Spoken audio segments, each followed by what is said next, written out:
नमस्कार दोस्तों, आज का हमारा जो टॉपिक है वो है गोलीय जो दर्पण हमने पढ़ा था। गोलीय दर्पण में गोलीय दर्पण की फोकस दूरी f, वस्तु की दूरी u और प्रतिबिंब की दूरी v। इसमें आपस में जो हम फॉर्मूला पढ़ते हैं 1/f = 1/v + 1/u, इस वाले सूत्र का निगमन करना है। आइए सूत्र का निगमन करने में हमें क्या क्या मानना पड़ता है, क्या कैसे करना पड़ता है। आइए सबसे पहले एक दर्पण बनाते हैं। लिख देते हैं माना एक दर्पण, एक अवतल दर्पण, दोनों के लिए फार्मूला हम यहाँ पे निकाल सकते हैं M1 M2। ये हमारा जो फार्मूला है अवतल दर्पण के लिए है। किस दर्पण के लिए है? अवतल दर्पण के लिए। माना एक अवतल दर्पण M1 M2 है जिसका ध्रुव P और वक्रता केंद्र C ये है, जिसका ध्रुव P और वक्रता केंद्र C है तथा फोकस बिंदु F है। C यानी कि वक्रता केंद्र C और अनंत के बीच एक वस्तु रखी है जिसका प्रतिबिंब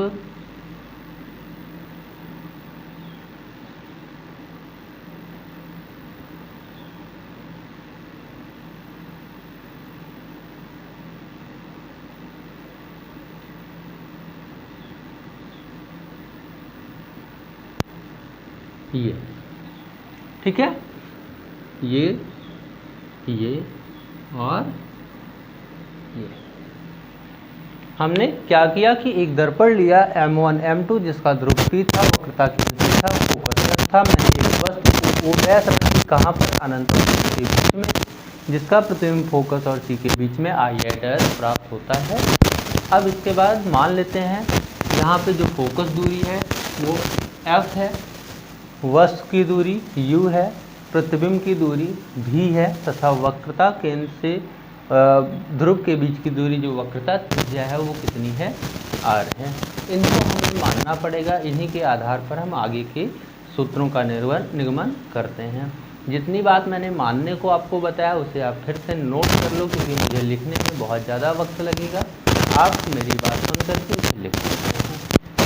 क्या लिखते हैं कि माना एक दर्पण और एक अवतल दर्पण M1 M2 है जिसका ध्रुव P है, वक्रता केंद्र C है तथा फोकस दूरी F है।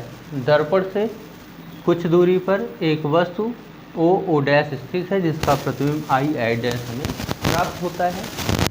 यदि दर्पण की फोकस दूरी कितनी है? -F। आगे मैं लिख देता हूँ, यदि दर्पण की फोकस दूरी -F क्यों माना गया? क्योंकि ये मूल बिंदु से बाईं तरफ नापा जाता है तथा वस्तु की दूरी हमेशा नेगेटिव होती है तो -U और प्रतिबिंब की दूरी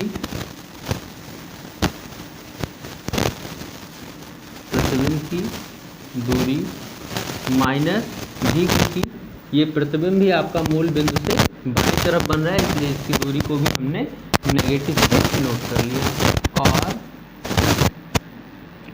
वक्रता त्रिज्या जिसे हम R से नोट करते हैं, और ये भी हमारा बाईं तरफ है इसलिए -R। ठीक है, इन सब चीज़ों को हमने मान लिया कि माना फोकस दूरी कितनी है भैया? -F, वस्तु की दूरी -U, प्रतिबिंब की दूरी -V और वक्रता त्रिज्या -R है। इसके बाद हम यहाँ पे एक अभिलंब थोड़ा सा डाल देते हैं, इसको इससे मिला देते हैं। ये M है हमारा, ये M होता है। यहाँ पे आपको 4 त्रिभुज मिलते हैं। पहला त्रिभुज आपको मैं दिखाता हूँ, O डैश और C, ये आपका त्रिभुज 1 है। दूसरा त्रिभुज आपका ये है, ठीक। त्रिभुज नंबर 1 और त्रिभुज नंबर 2 को हम लेते हैं। यहाँ पे लिखते हैं, हम नंबरिंग से काम करेंगे। आप चाहो तो इनका नाम भी लिख सकते हो। आप लिख सकते हो त्रिभुज ओ डैश सी तथा आई डैश सी। यहाँ पे मैं क्या लिखूँगा, त्रिभुज 1 और त्रिभुज 2। तो देखते हैं, चलिए शुरुआत करते हैं। लिखेंगे, उपपत्ति करेंगे और लिखेंगे त्रिभुज 1 और त्रिभुज 2 समकोणिक हैं। क्या है, समकोणिक हैं। यानी कि आप देखिए तो इसका एक कोण 90 अंश, इसका भी ये कोण कितना है, 90 अंश। इस त्रिभुज का ये कोण और इस त्रिभुज का ये कोण शीर्षाभिमुख है, इसलिए बराबर होंगे। और किसी भी त्रिभुज के दो कोण यदि आपस में बराबर हैं तो तीसरा कोण अपने आप बराबर होता है। इसलिए ये दोनों त्रिभुज क्या हैं, समकोणिक हैं। यदि त्रिभुज समकोणिक हैं तो इनकी भुजाओं का अनुपात भी क्या होगा, बराबर होगा। आइए इनके भुजाओं का अनुपात हम लिखते हैं। इस त्रिभुज का लंब ये है और इसका लंब ये है, तो इसका लंब बटे ओ डैश यानी कि इसका लंब और बटे इसका लंब आई डैश इक्वल टू, इसका आधार ये है और इस त्रिभुज का आधार ये है, यानी कि ये बटे इतना। इसको मैंने पहले लिया था इसमें, तो इसको भी इसमें पहले लेंगे, यानी कि ओ सी बटे आई, इक्वेशन नंबर 1। ठीक इसी प्रकार हम त्रिभुज नंबर 3 और त्रिभुज नंबर 4, यानी कि अगर आप ध्यान से देख रहे हैं तो त्रिभुज एम एन और एफ ये बराबर है, सॉरी, और दूसरा त्रिभुज है आई डैश एफ। इन दोनों त्रिभुजों को हमें लेना है, तो लिखते हैं तथा त्रिभुज 3 और त्रिभुज 4 समकोणिक हैं। ये त्रिभुज भी क्या है, समकोणिक हैं। समकोणिक का मतलब ये 90 डिग्री और ये 90, ये दोनों शीर्षाभिमुख। अगर शीर्षाभिमुख कोण बराबर हैं और एक दो कोण 90 अंश के बराबर हैं, यानी कि ये दोनों त्रिभुज भी क्या है, समकोणिक हैं। और यदि समकोणिक है तो इनकी भी भुजाओं का अनुपात बराबर होगा। तो आइए, इसका लंब कौन है, एम एन बटा इसका लंब कौन है, आई डैश। इसका आधार कौन है आपका, एफ एन और इसका आधार क्या है, आई एफ।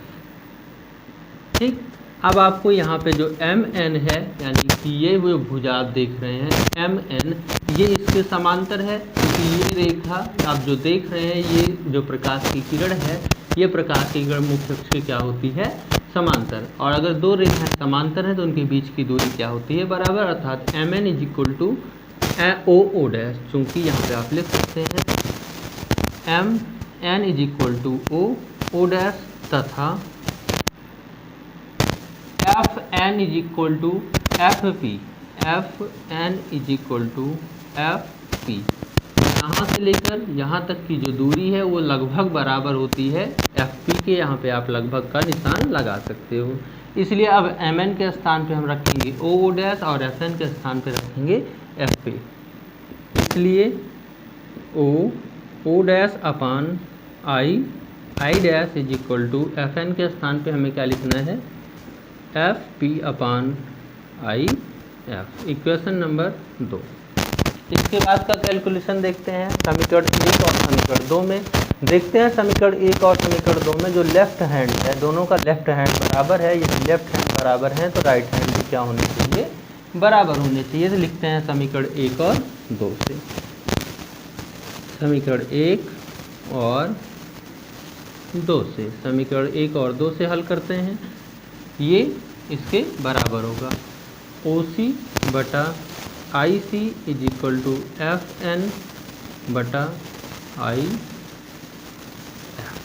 ठीक है, अब इनकी हम वैल्यू रखेंगे। वैल्यू रख करके हम तुरंत इसके जो भी फार्मूले बनेंगे वो खटाक से हमारे आ जाएंगे। आइए हल करते हैं।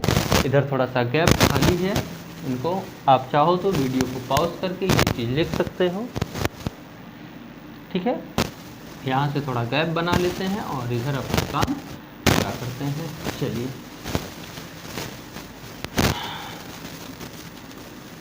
ये इतना स्थान खाली है, इसमें देखते हैं। ओसी को ढूंढते हैं चित्र में। ओ यहाँ है, सी यहाँ है। आपको पता है कि ओ सी हमने कोई दूरी नहीं मान रखी है ना। अब हम ओ सी की वैल्यू कहाँ से लिखें, आपको बता दें।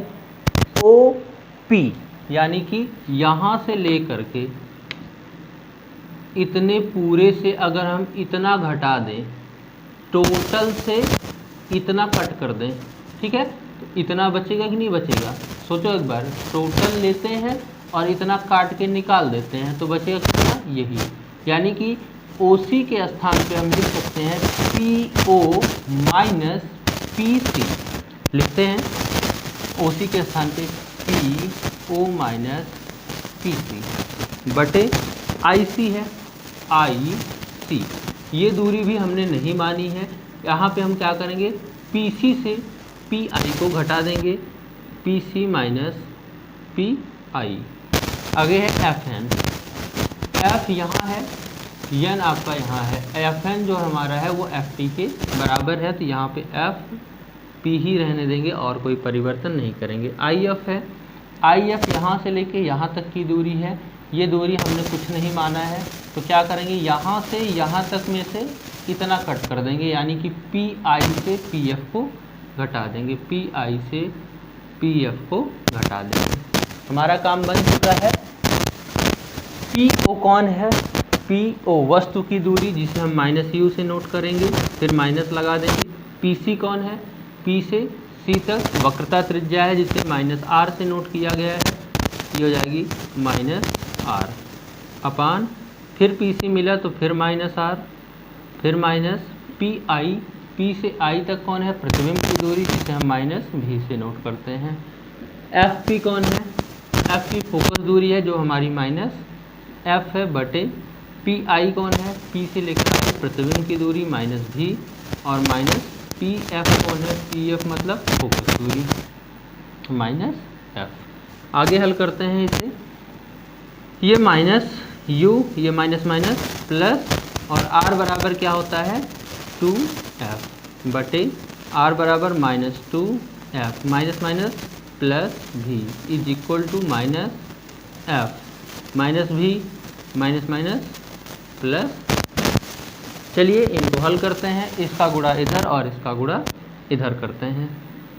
यहाँ पे माइनस V का गुणा माइनस U में करेंगे तो माइनस माइनस प्लस U गुणे V हो जाएगा, फिर V का गुणा इसमें करेंगे तो प्लस है, ये माइनस है, प्लस माइनस का गुणा माइनस 2F गुणे V यानी कि 2F इंटू V। अब प्लस F का गुणा V दोनों में करेंगे, ये प्लस है, ये माइनस, प्लस माइनस का गुणा माइनस हो जाता है, ये हो जाता है F गुणे U, ये प्लस प्लस प्लस का गुणा प्लस F और 2F का गुणा हो जाएगा 2F की घाते 2। इसका गुणा इसमें हो गया, यानी कि इधर ये गुणा में था, इधर आया भाग में। अब ये इधर आपका गुणा में भाग में है, उधर जाएगा तो गुणे में हो जाएगा, यानी कि माइनस F का गुणा इसमें होगा, माइनस ही माइनस मिलके प्लस F और 2F का गुणा 2F की घाते 2, माइनस और प्लस का गुणा माइनस हो जाएगा, F और V का गुणा F V। 2F स्क्वायर से 2F स्क्वायर क्योंकि दोनों प्लस में है, बराबर के इधर उधर कट जाएंगे, जो बचा उन्हें लिख लेते हैं। F भी यहाँ पे माइनस 2 है, यहाँ पे माइनस 2F भी, सॉरी ये माइनस F भी है, यहाँ पे माइनस 2F भी है, दोनों को साथ लेते हैं, जो बचता है उन्हें लिख लेते हैं। U भी ढूंढते हैं, और कोई है, सबसे पहले U भी। 2F इधर माइनस में है, इधर भी माइनस, इधर आएगा तो ये प्लस बचेगा, यहाँ पे माइनस F भी और minus F U is equal to कितना बचा, 0 बचा। U भी को यहीं छोड़ देते हैं और बाकी दोनों माइनस में बराबर के उधर ले चलते हैं। आइए इतने में काम बना लेते हैं, ये आपका हो जाएगा U भी इज इक्वल टू, ये दोनों माइनस में है, बराबर के उधर जाएंगे तो प्लस में हो जाएंगे, तो F V plus F U। दोनों पक्षों में हम, दोनों पक्षों में U V F तीनों से भाग देते हैं, U V F से भाग देते हैं। आप इसे U V F से भाग देंगे तो यहाँ पे क्या बचेगा, U V से U V कट जाएगा, 1/F बच जाएगा, यहाँ पे F भी कट जाएगा, U बच जाएगा, यहाँ पे F U कट जाएगा, भी बच जाएगा। ये आ गया समीकरण। कितना आसान है, बहुत ही आसान है, आप इसे पूरा करिएगा। ठीक है, अगली वीडियो में मैं आपको बताऊंगा उत्तल दर्पण द्वारा बनने वाला जो प्रतिबिंब होता है उसके माध्यम से यू भी एफ में जो संबंध होता है, और फिर बाकी बचे हुए चैप्टर को आगे पढ़ाया जाएगा। तब तक खुश रहिए, मस्त रहिए, स्वस्थ रहिए, व्यस्त रहिए, पढ़ते रहिए।